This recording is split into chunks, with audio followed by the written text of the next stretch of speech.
입니다.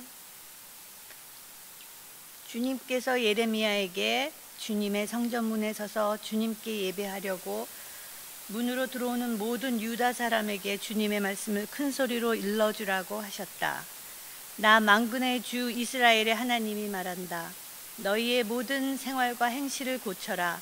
그러면 내가 이곳에서 너희와 함께 머물러 살겠다. 이것이 주님의 성전이다. 주님의 성전이다. 주님의 성전이다 하고 속이는 말을 너희는 의지하지 말아라.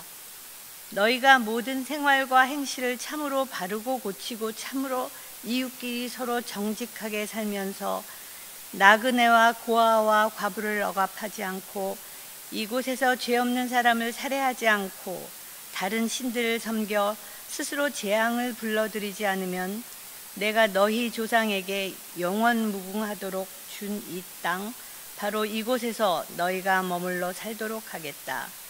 그런데도 너희는 지금 전혀 무익한 거짓말을 의지하고 있다.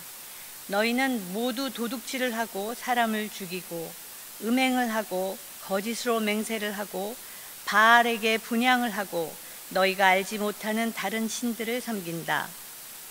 너희는 이처럼 내가 미워하는 일만 저지르고도 내 이름으로 불리는 이 성전으로 들어와서 내 앞에 서서 우리는 안전하다 하고 말한다. 너희는 그런 역겨운 모든 일들을 또 되풀이하고 싶어서 그렇게 말한다. 그래, 내 이름으로 불리는 이 성전이 너희의 눈에는 도둑들이 숨는 곳으로 보이느냐? 여기에서 벌어진 온갖 악을 나도 똑똑히 다 보았다. 나 주의 말이다.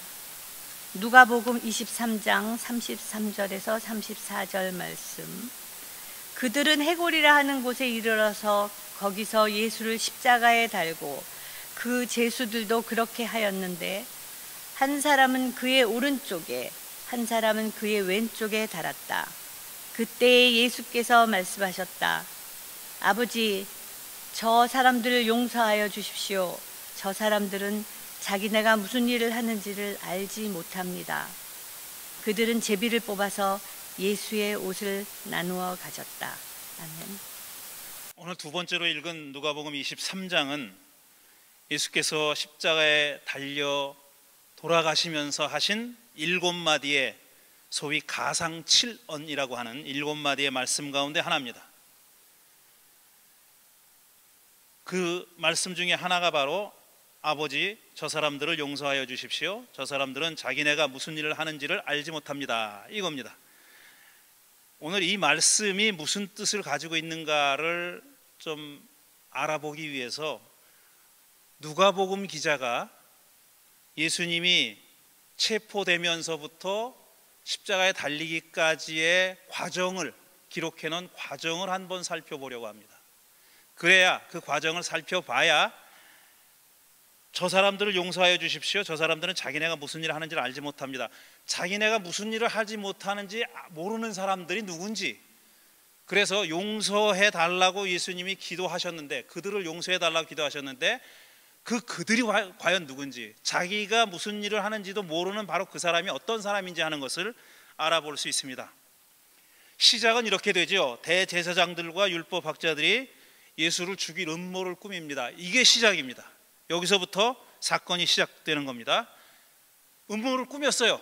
이들이 쟤는 죽여야 되겠다, 저 사람은 죽여야 되겠다 하는 음모를 이제 작정을 했습니다. 그런데 그게 성공하려면 내부에서 도와주는 사람이 필요한 거예요. 내부자가 필요한 겁니다. 근데 내부자가 나타났어요. 그 사람이 누구냐면 바로 가룟 유다입니다. 가룟 유다가 예수를 배신하기로 작정을 했어요. 누가는 그게 돈 때문이라고 얘기합니다. 근데 다른 복음서는 조금 달리 얘기해요. 근데 오늘 우리는 누가복음만 따라가기로 했으니까 그렇게 생각해 보자고요. 돈으로 유다를 매수합니다. 이 대제사장들과 율법학자들이 돈으로 유다를 매수했어요. 그래서 기회를 봐서 예수를 그들에게 넘겨주기로 작정을 했습니다. 그리고 나서 펼쳐지는 장면이 최후의 만찬이에요. 예수님이 제자들과 함께 마지막 식사하는 장면이죠. 거기서 그 자리에서 예수님은 아마 누군가가 당신을 배신할 것으로 눈치를 채신 것 같아요. 그게 또 누군지도 아셨던 것 같아요. 그래서 누군가가 나를 배신할 거다라고 예고합니다. 누군가가 나를 배신할 거다라고 예고해요. 그렇지만 그 자리에서 그게 바로 유다다 이렇게 말하진 않아요. 적시하진 않습니다. 누군지 지명하진 않아요. 누군가 나를 배신할 거다 이렇게 말씀하셨죠. 그리고 나서 베드로가 나서서 다른 사람들은 다 주님을 부인해도 저는 주님을 부인하지 않겠습니다. 그리고 아주 그냥 큰 소리를 치는 그런 장면이 나와요. 나는 부인하지 않겠습니다. 나는 당신은 선생님을 부인하지 않겠습니다라고 큰 소리를 치죠. 그러자 예수님이 네가 나를 3번 부인할 거다 그렇게 말씀하십니다. 베드로는 펄쩍 뛰죠. 죽어도 그런 일은 안 일어날 겁니다 하고 펄쩍 뜁니다. 그리고 나서 예수님이 또 수수께끼 같은 말씀을 하세요. 뭐라고 말씀하시냐면 내가 그대들을 돈주머니와 자루와 신발이 없이 내보냈을 때, 그러니까 전도하러 내보내셨을 때, 예수님이 여러 번 제자들을 전도하러 내보낼 때 뭐라고, 전대를 가지지 말라, 돈주머니 가지지 말고 그냥 맨손으로 다니라고, 그리고 전도하러 가서 그 집에서 제공하는, 환대하는 집에서 제공하는 걸 먹고 마시고 그렇게 지내라, 그렇게 전도하라고 말씀하셨어요. 그러니까 내보내면서 돈주머니와 자루와 신발이 없이 내보냈을 때 그대들에게 부족한 것이 있었습니까? 이렇게 물어봐요. 그러니까 제자들이 뭐라고 하냐면 없었습니다. 그런 거 갖지 않아도 우리가 충분히 나가서 하나님 나라 복음을 전도했습니다. 선포했습니다. 이렇게 대답합니다. 그러니까 예수님이 우리 귀를 의심할 것 같은 말씀을 하세요. 뭐라고 하셨냐면 이제는 돈주머니가 있는 사람은 그것을 챙기시오. 그 전에는 돈주머니 다 내려놓고 가라 그랬는데, 뭐 돈주머니에 돈도 없었던 사람들이지만 어쨌든 돈주머니 가져가지 말라 그랬는데 이번엔 돈주머니를 챙기래요. 또 자루도 그렇게 하시오. 그리고 이 대목이 충격입니다. 칼이 없는 사람은 옷을 팔아서 칼을 사시오. 칼이 없는 사람은 옷을 팔아서 칼을 사래요. 이 귀절을 보고 많은 사람들이, 그리고 또 예수님의 어떤 하나님 나라 운동에서부터 어떤 자유를, 그렇게 어떤 무장을 하고 자유를 얻으려고 했던, 그러니까 제국의 압박에서부터 벗어나려고 했던 수많은 사람들이, 특히 아프리카와 남미에 살았던 그리스도인들이 이 구절에서 힌트를 얻었습니다. 물론 예수님이 이렇게 옷을 팔아서 칼을 사라고 했기 때문에 그 사람들이 무장투쟁을 한 건 아니에요. 그들은 그렇게 할 생각이 있었고 그렇게 해왔어요. 그런데 자기들이 하는 행동에 어떤 그 백업해주는, 그걸 합리화해주는 그런 구절로 생각한 겁니다. 예수님도 봐라, 예수님도 이제 마지막 때가 되니까 옷을 팔아서 칼을 사라 그러지 않았느냐, 이렇게 했던 것이죠. 그게 60년대, 70년대, 80년대까지 특히 아프리카와 남미에서 일어났던 많은 그 해방 투쟁을 했던 사람들, 게릴라 투쟁을 했던 사람들, 체게바라를 비롯해 가지고 그런 사람들이, 거긴 또 기독교 세계니까요. 남미는 그리스도교 세계잖아요. 카톨릭 세상이잖아요. 그러니까 이 구절에서 이거 봐라, 이렇게 사람들을, 민중들을 그렇게 가르쳤습니다. 예수님도 이렇게 하라고 그랬다고. 옷을 팔아서, 필요하면은 옷을 팔아서 칼을 사라, 이렇게 가르쳤다고 얘기를 했어요. 그런데 저는 그 얘기는 틀렸다고 생각합니다. 왜냐하면은 예수님이, 우리가 알고 있는, 복음서를 통해서 알고 있는 예수님의 행동은 그런 무장과는 상관이 없어요. 그렇게 한 적이 없어요. 이 귀절 하나가 툭 튀는 겁니다. 이상하게. 다른 구절들은 그런 적이 없고 오히려 한쪽 뺨을 맞으면 한쪽 뺨을 내놓으라 그러지 않았어요. 그리고 오리를 가자 그러면 십리를 가져라, 그렇게 얘기하시는 분이에요. 당신 자신도 그렇게 이 마지막 순간에 순환을 당하면서 모욕을 당하고 뭡니까, 고문을 당하면서까지도 저항하지 않았어요. 사람들이 그렇게 놀리는데, 너 하나님의 아들이라며 천군 천사 불러다가 너 여기서 빠져나가, 왜 그러고 앉아있어, 왜 그렇게 매를 맞고 있어, 왜 고문 당하고 있어 라고 놀리고 모욕할 때도 예수님은 거기에 응답하지 않았어요. 그러니까 이 말씀은 아마도 글자 그대로 읽기보다는 어떤 은유나 비유로 읽어야 될 거다. 이제 마음 준비를 단단히 하시오 라는 뜻으로 읽어야 된다고 저는 그렇게 생각합니다. 이렇게 작은 수수께끼 같은 말씀을 하시고 올리브산에 올라가셔서 마지막으로 기도를 하십니다.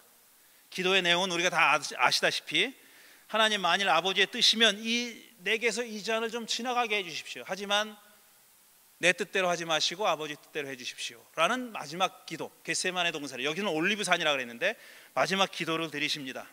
그리고 나서 거기서 체포되죠. 체포돼서 첫 번째로 끌려간 데가 대제사장의 집입니다. 대제사장의 집에 끌려가서 고문을 당하고 모욕을 당합니다. 이들은 예수를 지금 어떤 기소를 하려고 그러는 거예요. 기소. 그러니까 이런 죄가 있으니까 처벌해 달라고. 자기들이 처벌권을 가지고 있는 죄가 있어요. 그런데 이 사람들은 예수를 죽이고 싶은 거예요. 처음에 시작이 그랬듯이 죽이고 싶은데 죽일 수 있는, 사형에 처할 수 있는 권한은 없어요. 이 사람들이 지금 로마 제국의 식민지잖아요. 근데 사형에 처할 권한은 로마 제국의 총독인 빌라도만 가지고 있는 거예요. 그러니까 대제사장이 모였다 한들, 대제사장과 율법학자들이 모였다 한들, 그리고 유대인들의 최고 의회인 산헤드린이 모였다 한들 사형 판결은 못 내리는 겁니다. 그래서 어떻게 하냐? 이들을 기소할 죄를, 이들이 예수님을 기소할 죄를 찾아내는데, 이때 대제사장의 집 앞들에서 기소했던 내용은 이겁니다. 이 자가 메시아를 자처했다라는 거예요. 자기가 메시아라 그랬다. 그리고 자기가 하나님의 아들이라 그랬다. 자기가 하나님의 아들인 걸 자처했다는 겁니다. 근데 유대 사람들의 이 신앙 전통에 따르면, 생각에 따르면 이거는 신성모독이고 죽여야 할 죄예요. 그렇지만 로마 사람들이 생각하는 건 또 다른 겁니다. 자기들은 판결을 내렸어요. 얘는 죽여야 되겠다, 이 사람은 죽여야 되겠다. 판결을 내렸는데 그럴 권한이 없으니 예수를, 너 메시아를 자처했지, 너 하나님의 아들이라고 네가 까불었지 라고 하면서 계속 추궁한 거예요. 자백하라고. 근데 예수님은 긍정도 부정도 하지 않습니다. 거기서 그랬다고도 안 하고 내가 안 그랬다고도 안 합니다. 묘하게 답을 하죠. 근데 이 사람들은 그걸 긍정이라고 판단했어요. 그러니까 자기가 좋은 대로 판단하는 거예요. 좋은 대로 판단하고 이제 됐다, 그리고 이 자를 빌라도에게 끌고 가자. 그래서 로마의 총독인 빌라도에게 끌고 갑니다. 그리고 나서 이 대제사장들과 율법학자들이, 예수를 고소한 사람들이 뭐라고 빌라도에게 얘기하냐면은, 우리가 보니 이 사람은 우리 민족을 오도하고, 잘못된 글로 끌고 갔다는 거예요. 우리 민족을, 첫 번째 기소 내용이 이거예요. 우리 민족을 오도하고, 두 번째 기소 내용은 뭐냐면 황제에게 세금 바치는 것을 반대하고, 황제에게 세금 바치는 것을, 세금 바치지 말라 그랬다는 겁니다. 이 비슷한 구절이 하나 있죠. 가이사에게 것은 가이사에게 바치고 하나님의 것은 하나님께 바쳐라 그랬잖아요. 그걸 가지고 세금 바치지 말라 그랬다는 겁니다. 그렇게 트집을 잡은 거예요. 이걸 요즘 말로 뭐라 그러면 거짓 기소하는 거예요. 뭐라 그러나 요즘 말이 갑자기 생각이 안 나네. 많이 하는 거 있잖아요. 유나무경가 많이 한 거, 그거 가짜로, 거짓말로 기소하고 조작하는 거, 조작한 겁니다. 그러니까 그 두 번째예요. 세금 바치는 걸 하지 말라 그랬다. 세 번째는 뭐냐면은 자칭 자기가 그리스도의 왕이라 그랬다. 이렇게 기소를 합니다. 그런데 빌라도가 보인 반응은 우리 민족을 오도하고는 관심이 없어요. 이 자가 그 민족을 오도하든 말든 나는 상관이 없어요. 두 번째로 세금 바치는 걸 반대했다. 그건 빌라도가 언급하지 않아요. 왜 그랬는지 모르겠어요. 이게 사실 되게 중요한 죄입니다. 로마 제국의 총독의 입장에서는 이건 정말 반역자예요, 반역자. 그런데 여기는 반응하지 않아요. 왜 그랬는지 모르겠어요. 빌라도가 예수가 그런 말을 한 적이 없다고 알았는지 모르겠어요. 어쨌든 반응하지 않아요. 그 다음에 뭐라 그랬냐면, 세 번째가 문제입니다. 자칭 그리스도의 왕이라고 했습니다 그랬잖아요. 빌라도가 예수에게 물어봐요. 네가 유대인의 왕이냐? 이렇게 물어봐요. 그거 하나 딱 물어본 겁니다. 빌라도는 당신이 유대인의 왕이요? 라고 물어봐요. 근데 예수님은 여기서도 yes or no로 답을 안 해요. 내가 왕이다, 나 왕 아니다, 이렇게 대답 안 해요. 그건 네 말이다, 그렇게 얘기해요. 내가 그렇게 말한 게 아니라 네 말이다. 그렇게 얘기합니다. 긍정도 부정도 아는 거죠. 그러니까 빌라도가 처음에는 무죄 선언해요. 이 사람에게 죄가 없다. 그리고 나서 뭘 알게 됐냐면 이 사람이 갈릴리 출신이라는 걸 알게 돼요. 그럼 갈릴리 관할 구역 다스리는 놈이 있지. 그게 누구냐? 헤롯입니다. 헤롯 대왕의 아들이 이제 땅을 나눠서 관리를 하잖아요. 네 등분 나눠서 관리하는데 갈릴리 지역을 다스리고 있던 헤롯의 아들에게 보내요. 그러니까 헤롯의 아들이 이제도 헤롯이라고 부르는데 우리 복음서에는 헤롯이라고 돼 있어요. 근데 헤롯 대왕은 아니에요. 그 헤롯이 예수를 딱 보니까 평소에 궁금했어. 이자가 누군지. 그러니까 막 물어봐요. 예수님이 대답을 안 해. 거기서 침묵으로 일관합니다. 그러니까 모욕하고 때리고 다시 빌라도에게 보냅니다. 그 빌라도에게 다시 왔어요. 그러니까 거기서는 또 풀어주려고 그러는 거예요. 그러니까 유대인들의 명절이 되면은 죄수 하나를 풀어주는 관습이 있는데 바라바를 풀어주랴 예수라는 이자를 풀어주랴 라고 물어요. 그랬더니 군중들이 뭐라 그러냐면 바라바를 풀어달라 그러죠. 그러니까 이 누가복음서 기자는 왜 그런지 몰라도 빌라도가 가능하면 예수를 풀어주려고 했던 것처럼 그렇게 묘사하고 있어요. 왜 그런지는 굉장히 논란이 많아요. 근데 그거 얘기할 시간 없어요. 오늘 그 얘기 하려는 건 아니니까. 무리들의 압력에 이끌려가지고 할 수 없이 예수를 십자가에 처형하기로 작정을 합니다. 그래서 십자가에 달린 겁니다. 두 명의 강도들과 함께. 두 명의 강도는 뭐라고 설명을 하냐면 이 두 같이 오른쪽 왼쪽에 같이 못 박혀 결국은 같이 죽은 강도는 폭동과 살인 때문에 십자가형을 받은 사람이에요. 폭동과 살인. 폭동은 뭡니까? 그건 로마 제국에 저항한 거예요. 그리고 십자가형에 처해진 사람들은 다 제국이 보기에 로마 제국이 보기에 쟤는 살려두면 안 되겠다라고 위험한 인물이라고 생각해서 그러니까 반란, 폭동, 독립운동 이런 거에 관련 있는 사람들을 십자가에 달려 죽었습니다. 그런 사람들만 십자가에 처형했어요. 근데 예수님이 십자가에 처형을 받았잖아요. 관계가 있다는 얘기입니다. 결국은 그것도 또 오늘 할 얘기는 아니니까. 그래서 십자가에 달려서 숨을 거두기 전에 하신 7마디 중에 하나가 오늘 얘기입니다. 저 사람들은 자기네가 무슨 일을 하는지 모릅니다. 저 사람들을 용서해 주십시오. 이렇게 얘기해요. 자, 그러면은 지금 제가 길게 설명을 한 이 경과, 이 프로세스에 등장하는 저 사람의 후보자들이 있을 거 아니에요. 예수님은 그냥 뜬금없이 아무런 생각 없이 구체적으로 떠오르는 인물 없이 저 사람들을 용서해 달라 그런 건 아닐 거라고요. 어떤 특정한 사람들, 개인이 아니더라도 어떤 특정한 집단을 가리켜서 그렇게 말씀하신 게 아닌가. 이건 탐정의 감각 가지고 지금 추론하는 거예요. 그랬다면은 후보자가 누구냐? 네 부류의 사람이 등장합니다. 저 사람, 그러니까 자기들이 무슨 짓을 하는지도 모르고 저렇게 까부는 저 사람들, 하나님이 용서해 주셔야 될 그 사람들은 네 부류의 후보자가 나서요. 첫째, 대제사장과 율법학자들입니다.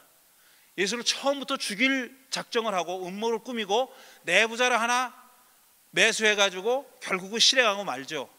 온갖 거짓말과 거짓 기소를 해가지고 예수를 결국은 십자가에 못 박아 죽이는데 성공합니다. 후보자들입니다. 그런데 이자들은 자기들이 무슨 짓을 하는지 모르는 사람들이었을까? No! 저는 아니라고 생각해요. 이자들은 자기들이 무슨 짓을 하고 있는지 분명히 아는 사람들입니다. 뭐냐 하면 저희 나사렛 예수라고 하는 자는 살려뒀다가는 자기들의 권력, 자기들의 이해, 이걸 해칠 놈이다. 가만히 살려뒀다가는 큰일 날 놈이다. 쟤는 제거해야 된다, 저 사람 제거해야 된다라는 뚜렷한 목적의식과 자기들이 무슨 일을 한다는 것을 분명히 알고 한 겁니다. 이거 후보자에서 탈락.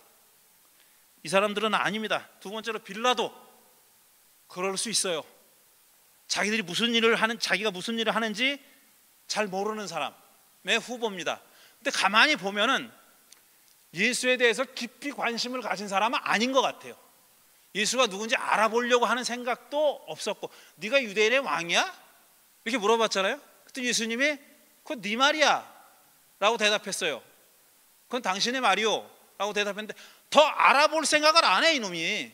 이놈이 아니라 이자가 더 알아볼 생각도 안 하고 그냥 왠지 자꾸 풀어주려고 그러고 결국은 군중들의 압력에 못 이겨서 십자가에 처형하잖아요. 그러니까 크게 관심이 없어요. 이 사람은 자기가 하는 일이 모르는 게 아니에요. 면피할 생각을 한 겁니다. 면피할 생각을. 혹시나 이 자를 내가 죽였다가 그 책임이 자기가 뒤집어 쓰게 될까 봐. 그런 사람, 그런 정도의 사람이에요. 그 다음에 세 번째로 제자들이 나와요. 특히 베드로로 대표되는 제자들. 내가 예수님을 부인하다니 말도 안 되는 소리입니다. 난 죽어도 죽을 때까지 예수님을 따라가겠습니다. 그랬어요. 근데 누가 전하는 얘기는 전혀 딴판이죠.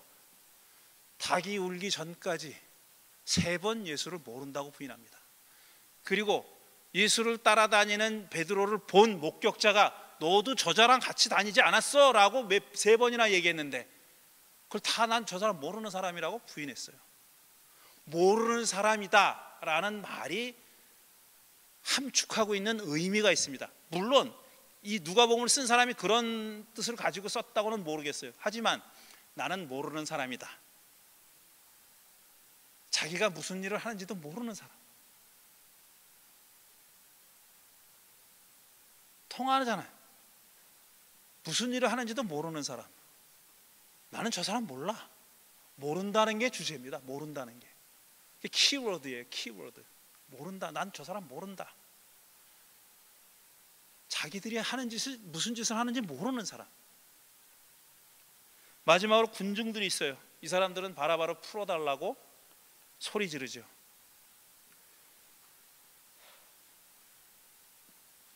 심리학 용어에, 제가 뭐 심리학을 많이 하는 건 아니지만 심리학 용어에 인지부조화라는 게 있죠.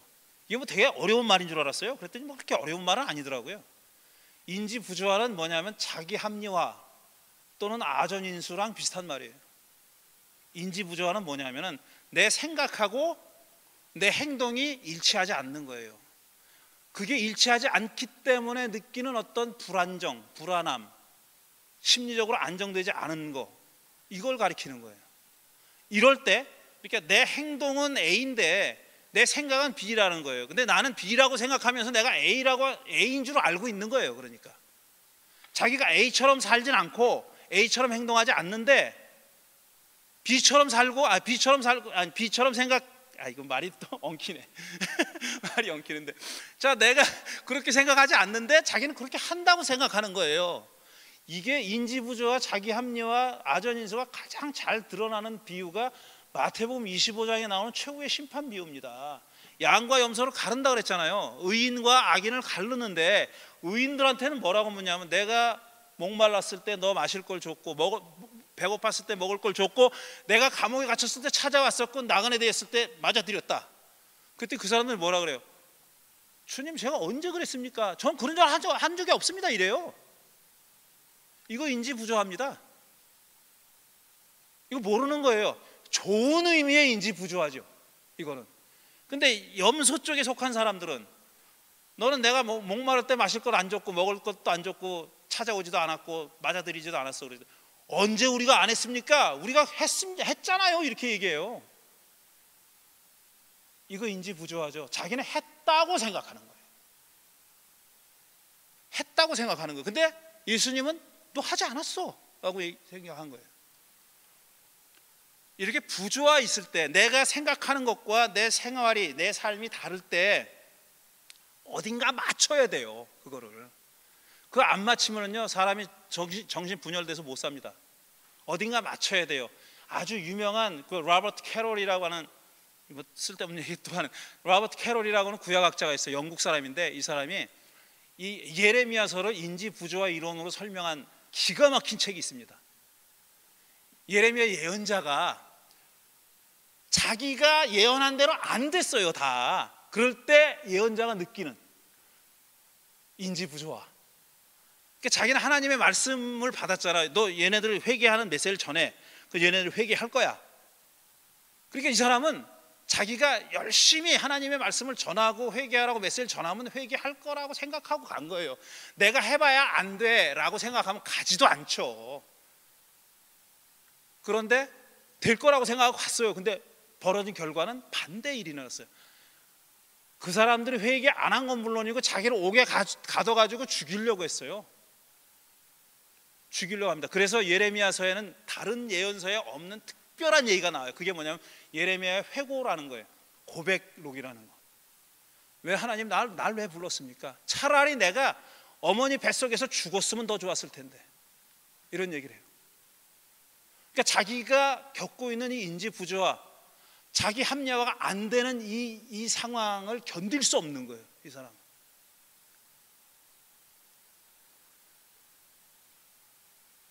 그런 예레미야가 설교한 게 예레미야 7장인데 건너뜁니다. 벌써 오래 했으니까.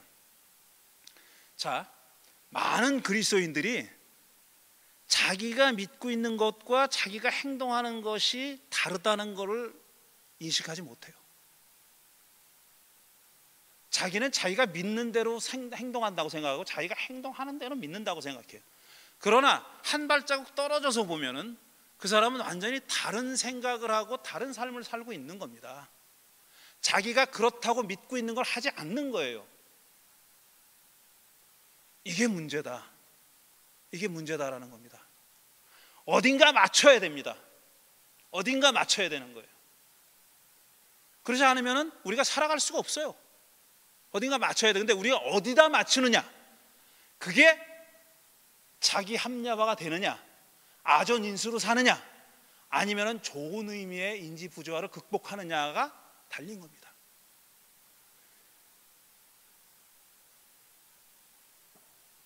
더 얘기 안 해도 무슨 말씀인지 알겠죠? 맞춰 살아야 돼요. 내가 못하는 건 못한다고 인정하자고요. 내가 그렇게 살지 못하는 건 인정해야 됩니다. 그래야 내 영이 건강한 거예요. 내 정신이 건강한 거고 내 영이 건강하게 살 수 있는 거예요. 내가 얼만큼 부족한지를 생각해야 됩니다. 아, 내가 생각하는 이상은 이건데 내 삶이 거기 못 따라가고 있구나 하는 거를 알아야 돼요.